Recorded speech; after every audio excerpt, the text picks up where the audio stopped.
ምዕራፍ 5 መዝሙር ክርስቲያናዊ ስነ ምግባር አንደኛ ክፍል ምዕራፍ 5 መዝሙር። በስመ አብ ወወልድ ወመንፈስ ቅዱስ አሐዱ አምላክ አሜን። ልጆች እንደምሰነበታችሁ። በቸርነቱና በምሕረቱ እስከ ሰዓት የጠበቀን የአባቶቻችን አምላክ የሰራዊት ጌታ ልዑል እግዚአብሔር ስሙ የተመሰገነ ይሁን። በምልጃው ያልተለየችን እማምላክ ወላዲተ አምላክ ለእርሷ ምስጋናችን ይድረስልን።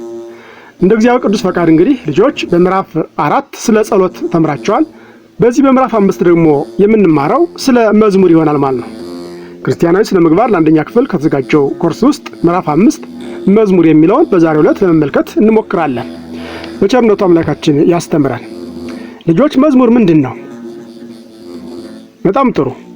እንግዲህ የምዕራፉ ዓላማ ስለ መዝሙር መማር ያስፈለገበት ዓላማው ምንድነው ብለን ስንመለከት ተማሪዎች ይህን ምዕራፍ ተምረው ሲያጠናቅቁ መዝሙር የመዘመርን ጥቅም ይረዳሉ ማለት ነው። መዝሙር የመዘመር ጥቅሙ ምንድን ነው? እንዴት ነው መዘመር ያለብን? እሱንም እንረዳ ያደርገናል ማለት ልጆች። በጣም ጥሩ። አሁን ቁልፍ ቃላት እነግራችኋለሁ። ዜማ ምንድን ነው? ዜማ ምንድን ነው? ዜማ በመዝሙር የሚቀርብ ምስጋና ማለት ነው። ዜማ ምንድነው? በመዝሙር የሚቀርብ ምስጋና ማለት ነው። ልጆች በመዝሙር ልዩ ልዩ ቃና ባለው ድምጽ በዜማ ለእግዚአብሔር የሚቀርብ ምስጋና ለእግዚአብሔር የሚቀርብ ምስጋና እንደሆነ ልንረዳ ያስፈልገናል ማለት ነው። የመዝሙር ጥቅም ምንድነው? ልጆች መዝሙር ጥቅም አለው ወይስ የለውም? ጥቅም ካለው ምንድነው? ምን ናቸው የሚለውን ለመመልከት እንሞክራለን። መዝሙር ጥቅም ካለው ጥቅሞቹ የመጀመሪያው አንደኛ እግዚአብሔርን በተመስጦ ለማመስገን ያገለግላል ማለት ነው። ልጆች የመዝሙር ጥቅም ምንድነው? አንደኛው እግዚአብሔርን በተመስጦ ለማመስገን ይጠቅማል ማለት ነው። ልጆች ሰዎች ከልባቸው ለእግዚአብሔር ምስጋና ሲያቀርቡ በተመስጦ ዘመሩ ይባላል። ይህ ደግሞ እግዚአብሔርን ያስደስተዋል። ምሳሌ ቅዱስ ጳውሎስና ሲላስ በወህኒ ቤት የዘመሩት መዝሙር አይነት ማለት ነው። ቅዱስ ጳውሎስና ሲላስ ምን አድርገዋል? በታሰሩበት ሰዓት በወህኒ ቤት በነበሩበት ሰዓት እግዚአብሔርን በዜማ ሲያመሰግኑት የእስር ቤቱ ሁሉ ምን ሆነ? በሩ ተከፈተ፣ ብርሃን ተሞላ። ያችሁ ይሄ ምንድነው? በዜማ ስናመሰግን በመዝሙር ስናመሰግን ልብ ይመሰጣል፣ ከእግዚአብሔር ጋር በደንብ እንድንገናኝ ያደርጋል ማለት ልጆች። በጣም ጥሩ። ስለዚህ እግዚአብሔርን በተመስጦ ማመስገን እንድንችል ያስችለናል ማለት። ሁለተኛ ወደ እግዚአብሔር ልባዊ ጸሎት ለማቅረብ ይጠቅማል ማለት ነው። መዝሙር ወደ እግዚአብሔር ልባዊ ጸሎት ለማቅረብ ይጠቅማል ማለት ነው። መዝሙር ጸሎታችንንም በዜማ ማቅረብ እንድንችል ያደርጋል። አባታችን ቅዱስ ያሬድ ጸሎቱን ያቀርብ የነበረው በጣፋጭ ዜማ ነበር ልጆች። በጣፋጭ ዜማ አባታችን ቅዱስ ያሬድ ወደ እግዚአብሔር ምስጋና ያቀርብ እንደነበር ይህንንም ፈለግ ተከትለው የቤተክርስቲያን አባቶቻችን በዜማ እግዚአብሔርን እያመሰገኑ ይገኛሉ ማለት ነው። ልጆች እናንተም ነገ ትልቅ ሰው ስትሆኑ እግዚአብሔርን በዜማ እንድታገለግሉ በደንብ ልትማሩ ያስፈልጋቸዋል። ጥሩ። ሶስተኛው ጥቅሙ ለሕይወታችን ወይም ለነፍሳችን ጥቅም ይሰጣል ልጆች። ነፍሳችንን ለማስደሰት እንደ ቅዱስ ዳዊት ርኩስ መንፈስንም ለማባረር መዝሙር ይጠቅማል። ርኩስ መንፈስ ያደረበትን ሰው ምን ያደርጋል? በመዝሙር ማባረር ይቻላል ማለት ነው። የታመመን ሰው መፈወስ ይቻላል። አንደኛ ሳሙኤል ምዕራፍ 16 ቁጥር 23 ስትመለከቱ ቅዱስ ዳዊት ርኩስ መንፈስ ያደረበትን ሳኦልን ምን ያደርገው ነበር? መዝሙር እየዘመረ ያስለቅለት ነበር ማለት። በጣም ጥሩ ልጆች። አሁን የመዝሙር ጥቅሞች እነዚህን ካየን አሁን ደግሞ መዝሙር ስለመዘመር እንመለከታለን ማለት። ልጆች መዝሙር መዘመር ለእግዚአብሔር መስዋዕት ማቅረብ ስለሆነ በስርዓት እና በአግባቡ መሆን አለበት ማለት ነው። መዝሙር መዘመራችን ለእግዚአብሔር መስዋዕት ማቅረብ ስለሆነ ስንዘምር በስርዓትና በአግባቡ መሆን እንዳለበት ልታውቁ ያስፈልጋቸዋል። የመዝሙር የራሱ ስርዓት አለው፣ የራሱ አግባብ አለው። በዚያ መሰረት መቅረብ አለበት። ለምን? ለእግዚአብሔር መስዋዕት እያቀረብን ስለሆነ። ስርዓትና አግባብ ከሌለው ግን እግዚአብሔርን እንዳላከበር ይቆጠርብናል ማለት ነው። መዝሙር መዘመር ልክ እንደ መላእክት ያለ እረፍትና ያለ ድካም ለመዘመር የሚያስችል ጸጋ የሚያሰጥ ነውና ልንወደው ይገባል ልጆች። ምንድነው? መዝሙር መዘመር ልክ እንደ መላእክት እንደማን?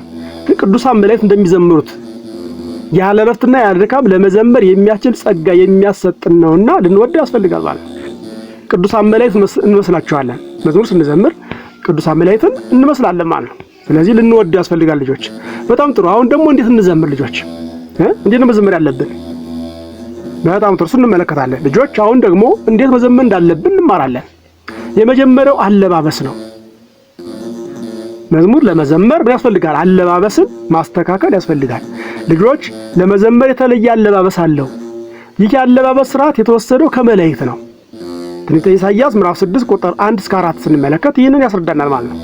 መላእክት ሲዘምሩ ስርዓት ባለው በከፍተኛ ድምጽ ነበር። ምን ነበር? ስርዓት ባለው በከፍተኛ ድምጽ ነው ይዘምሩ ነበር። ትንቢተ ኢሳይያስ ምዕራፍ 6 ቁጥር 1 እስከ 4 ስንመለከት እናገኛለን ማለት። ለዚህ ነው እኛም ድምጻችንን ከፍ አድርገን ማመስገን ያለብን። ሁለተኛ በስርዓት መመራት ያስፈልጋል ልጆች። የመጀመሪያው ልብሳችንን መመልከት አለብን። ልብስ ለብሰን መዘመር እንዳለብን ማወቅ አለብን። ሁለተኛ ደግሞ በስርዓት መመራት ያስፈልገናል። ቤተክርስቲያናችን ከጥንት ጀምሮ አባቶቻችን ባስቀመጡላት ስርዓት የምትመራ ናት። ከአባቶቻችን የተቀበልነውን እኛም በስርዓት መያዝና ለታናናሾቻችን ማስተላለፍ አለብን ማለት ነው። ሁለተኛ ተሰሎንቄ ምዕራፍ 3 ቁጥር 6 ላይ ስትመለከቱ ይህን ትገነዘባላችሁ። ከአባቶቻችን የወረደልን ሕግና ስርዓት ሳናፋልስ መጠበቅ ለልጆቻችን ማስረከብ ይጠበቅብናል ማለት ነው። ስለዚህ ልጆች እግዚአብሔር በሚወደው በአባቶቻችን ስርዓት ሆነን በሽብሸባ እግዚአብሔርን ማመስገን አለብን ማለት ነው። መጽሐፈ ነህምያ ምዕራፍ 12 ቁጥር 28፣ ሁለተኛ ዜና መዋዕል ምዕራፍ 7 ቁጥር 6 ስትመለከቱ ስርዓቱን በሚገባ እንድትረዱ ያደርጋችኋል ማለት ልጆች። በጣም ስለዚህ ስርዓት ያስፈልጋል ማለት ስርዓት ሕግ ያስፈልጋል። በጣም ጥሩ ልጆች። አሁን ደግሞ አጠቃላይ እንመለከታለን። ልጆች ዛሬ ስለ መዝሙር ተማር፣ እንዴት መዘመር እንዳለብን የአባቶቻችንን ስርዓት ጠብቀን መዘመር እንዳለብን ተማር አይደል? አዎ። ስንዘምር ምን አድርጋለብ? የአባቶቻችን ሕግና ስርዓት ጠብቀን መዘመር ያስፈልገናል ማለት ነው። ስለዚህ መዝሙር ትልቅ ጸጋ እንደሆነና እግዚአብሔርን እንደሚያስደስተው አውቀን በስርዓት መዘመር አለብን ማለት ልጆች። የአባቶቻችን የቅዱስ ዳዊትና የቅዱስ ያሬድን ጸጋና በረከት ያሳድርብን፣ አሜን። በጣም ጥሩ ልጆች፣ እንግዲህ ይህን የቃላት ጨዋታ ከመምህራችሁ ጋር እንድትጫወቱ ጓደኞቻችሁም ጋር እንድትጫወቱ መምህራችሁም እንዲያግዟችሁ እያሳሰብኩኝ በቃል የሚጠና ጥቅስ አለ። እሱን ትይዛላችሁ ልጆች። ለእግዚአብሔር ዘምሩ እግዚአብሔርንም አመስግኑ። ትንቢተ ኤርምያስ ምዕራፍ 20 ቁጥር 13። አያችሁ ልጆች፣ ለእግዚአብሔር ነው ዘምሩ፣ ለእግዚአብሔር ዘምሩ እግዚአብሔርንም አመስግኑ። ትንቢተ ኤርምያስ ምዕራፍ 20 ቁጥር 13። በጣም ጥሩ ልጆች፣ እንግዲህ በዛሬው ትምህርታችን ስለ መዝሙር በሚገባ ተመልክተናል። በምዕራፍ 5 ስለ መዝሙር በሚገባ ተመልክተናል። በጣም ጥሩ ልጆች፣ እንግዲህ ክርስቲያናዊ ስነ ምግባር አንደኛ ክፍል የሚለውን በሚገባ ለማየት ሞክረናል። እንግዲህ በተማርነው እኛም በሚገባ በሕይወት ኖረበት ስለ አንዱም 30፣ 60፣ 100 ያማረ ፍሬ አፍርተን የመንግስት ወራሾች የክብር ቅዱሳን ያደርገን ዘንድ የአምላካችን ቸርነት የድንግል ማርያም ምልጃዋና ጸሎታ አይለየን። ወስብሐት ለእግዚአብሔር ወለወላዲቱ ድንግል ወለመስቀሉ ክቡር። ይቆየን። እግዚአብሔር ቢወድና ቢፈቅድ በሌላ ኮርስ ደግሞ በቀጣይ እንገናኛለን። እስከዚያው በቸርነቱ ይጠብቀን። ደህና ሁኑ ልጆች።